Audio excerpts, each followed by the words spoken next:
Good morning friends, GSS education में आप सभी का स्वागत है। आज के वीडियो में हम कोशिका से संबंधित महत्वपूर्ण जानकारी प्राप्त करेंगे जो कि सभी कॉम्पिटिटिव एग्जाम के लिए बहुत ही महत्वपूर्ण है। तो सबसे पहले देखिए, पहला क्वेश्चन क्या है। कोशिका यानी सेल नाम किस जीव वैज्ञानिक ने सर्वप्रथम दिया था? तो रॉबर्ट हुक ने 1965 में कोशिका का नाम सबसे पहले दिया था। दूसरा देखिए, कौन सी रचना जंतु कोशिका को वनस्पति कोशिका से अलग करती है? तो सेंट्रियोल। ओके।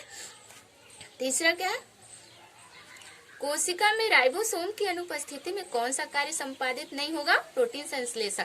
यदि राइबोसोम नहीं होगा तो प्रोटीन संश्लेषण की क्रिया कोशिका में नहीं होगी। ओके। चौथा देखिए, यदि माइटोकॉन्ड्रिया काम करना बंद कर दे तो कोशिका में कौन सा कार्य नहीं होगा? भोजन का ऑक्सीकरण नहीं होगा। यदि मतलब माइटोकॉन्ड्रिया यदि अपना काम करना बंद कर दे तो भोजन का ऑक्सीकरण नहीं हो पाएगा। ओके। पांचवा, कोशिका का ऊर्जा गृह यानी पावर सेल हाउस किसको कहा जाता है? माइटोकॉन्ड्रिया को पावर सेल हाउस कहा जाता है। ओके, नोट कर लीजिए। हो गया। देखिए, कौन सबसे बड़ा कोशिकांग है? प्लास्टिड। ओके। कोशिका में प्रोटीन संश्लेषण कहाँ होती है? राइबोसोम में। आठवां, पादप कोशिकाओं का सबसे बाहरी आवरण कहलाता है कोशिका भित्ति यानी सेल वॉल। कोशिका सेल को एक निश्चित रूप प्रदान करती है कौन? कोशिका भित्ति। ओके। 10वां, कोशिकीय श्वसन का सक्रिय स्थल है माइटोकॉन्ड्रिया। ओके। 11वां देखिए, कौन सा कोशिकांग केवल पादप कोशिका में पाया जाता है? तो कोशिका भित्ति। कोशिका भित्ति जो है वो केवल पादप कोशिका में पाया जाता है, जंतु कोशिका में नहीं पाया जाता है। ओके।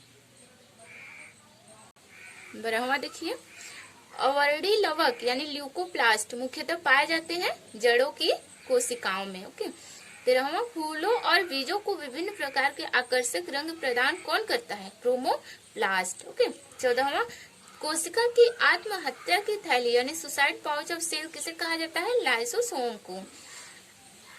15वां देखिए, कोशिका द्रव्य में उपस्थित महीन शाखित झिल्लीदार और अनियमित नलिकाओं का घना जाल कहलाता है अंतःप्रद्रव्यीय जालिका यानी इंडोप्लाज्मिक रेटिकुलम। ओके। 16वां, प्रोटीन निर्माण का सक्रिय स्थल कौन होता है? राइबोसोम। 17वां, 80% से अधिक कोशिका में पाया जाने वाला पदार्थ है जल। जल जो है कोशिका में 80% से अधिक पाया जाता है। ओके।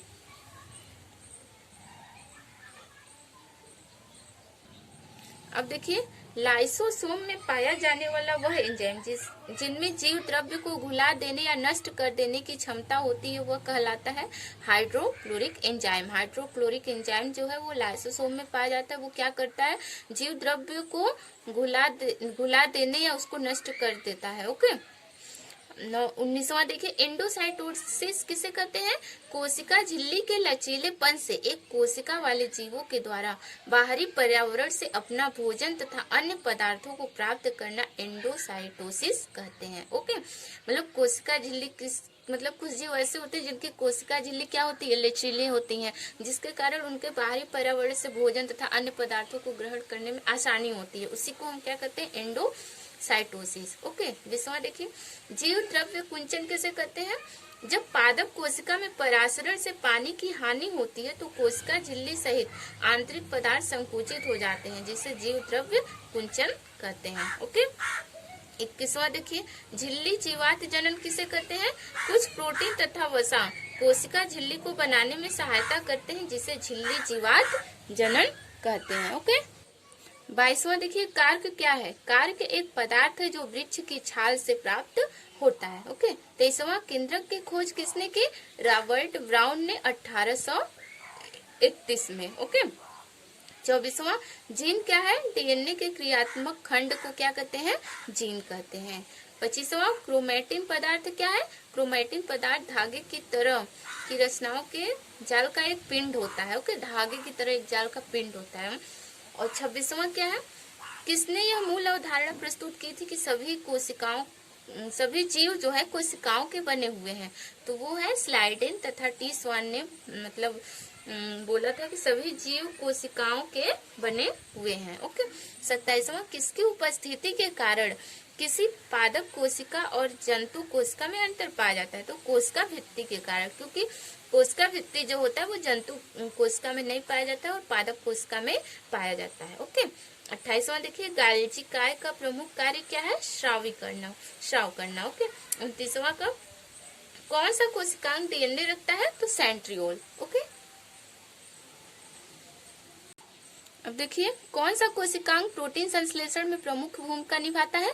तो एंडोप्लाज्मिक रेटिकुलम एवं राइबोसोम। ओके, 31वां, प्रोग्राम सेल डेथ यानी पीसीडी का कोशिकीय एवं आणविक नियंत्रण यानी सेल एंड मॉलिक्यूलर कंट्रोल क्या कहलाता है? एजिंग कहलाता है। ओके, 32वां, कौन सा अंगक प्राय जंतु कोशिका में उपस्थित नहीं होता है? लवक जो होता है केवल पादप कोशिका में होता है, जंतु कोशिका में नहीं होता है। ओके, 33वां देखिए, लाइसोसोम का कार्य क्या है?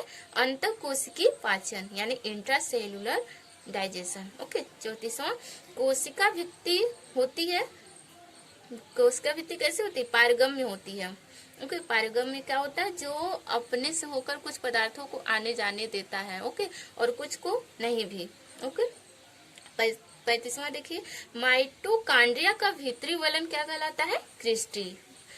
36वां, माइटोकांड्रिया किसमें अनुपस्थित होता है? जीवाणु में माइटोकांड्रिया नहीं पाया जाता है। ओके, अब देखिए, जीव द्रव्य जीवन का भौतिक आधार है, यह किसने दिया था? हक्सले ने। ओके, 38वां देखिए, डीएनए के द्विहेलिक्स प्रारूप यानी डीएनए सीक्वेंसिंग को पहली बार किसने प्रस्तावित किया था? वाटसन तथा क्रिक ने डबल हेलिक्स मॉडल दिया था। ओके, 39 का देखिए, कोशिका की क्रियात्मक गतिविधियां नियंत्रित होती है किसके द्वारा? केंद्रक के द्वारा। ओके, 40वां देखिए, गुणसूत्र शब्द सर्वप्रथम किसने प्रयोग किया था? वॉल्टेयर ने। ओके, 41 का देखिए, अंतःप्रद्रव्य चालक यानी इंडोप्लाज्मिक रेटिकुलम की खोज किसने की थी? पोर्टर ने। ओके, 42वां, इलेक्ट्रॉन सूक्ष्मदर्शी यानी इलेक्ट्रॉन माइक्रोस्कोप की खोज सर्वप्रथम किसने किया था? नॉल एवं रस्का ने। ओके, अब देखिए 43, वास्तविक केंद्रक यानी रियल न्यूक्लियस किसमें उपस्थित होता है? जीवाणुओं में। ओके, 44 का देखिए, सर्वाधिक संख्या में गुणसूत्र किसमें पाया जाता है? ओफियोग्लोसस में। ओके, 45 का देखिए, कोशिका का जीवित अंश जीव द्रव्य कहलाता है, यह किससे बना है? कोशिका द्रव्य से, केंद्रक द्रव्य एवं अन्य कोशिकांग से बना है। ओके, 46 का देखिए, कोशिकीय व आणविक जीव विज्ञान केंद्र कहाँ स्थित है? हैदराबाद में। ओके, 47 का देखिए, 47 और लास्ट, सबसे छोटी कोशिका होती है माइकोप्लाज्मा। माइकोप्लाज्मा जो है सबसे छोटी कोशिका होती है। सबसे बड़ी कोशिका कौन होता है? शुतुरमुर्ग का अंडा जो है सबसे बड़ी कोशिका होती है। ओके, तो आज के वीडियो में बस इतना ही। अगर आपको मेरी वीडियो पसंद आई हो तो लाइक कीजिए, शेयर कीजिए। बहुत बहुत धन्यवाद।